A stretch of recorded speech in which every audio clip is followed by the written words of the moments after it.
I mean, the reason most of us don't do anything is because our desire to do something is kind of outmatched by the skills that we perceive that we have. And I think that's really interesting, because the skill you need the most in these conversations is just being able to listen and connect with another human being. And if none of us were capable of doing that, we wouldn't exist as humans. We would just all be living by ourselves.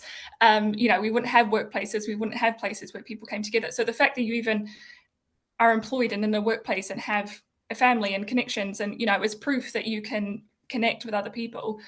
So I think people really kind of sell themselves short in terms of how capable they are to have these conversations. So I think a lot of it is that mindset. If you go into it thinking, well, do I need to have the perfect thing to say? I need to fix this person. I need to make the situation better.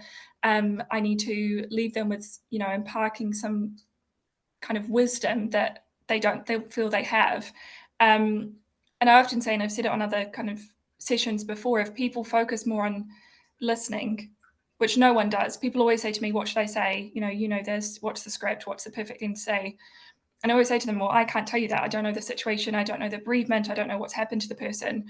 But I can encourage you to listen to them and be a human being and accept that you can't do anything or kind of change the situation. So I think the talking bit is actually the smallest part of the equation, which is just acknowledge, as we've already talked about, acknowledge what has happened, share the information that you've been given. So, I heard through John, our manager, that you've been on bereavement leave. I'm so sorry to hear that's happened. And I hope you're doing okay and that you feel you can talk to me if you want to.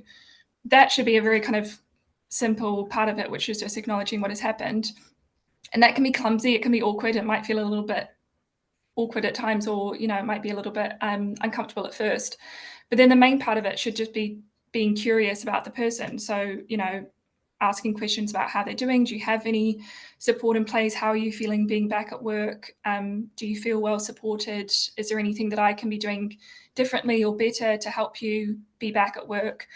Just be curious and be open to those answers, rather than kind of always feeling like you have to be saying something. I think if we listened more and stopped talking a little bit more, then we'd actually have better conversations with people who are bereaved.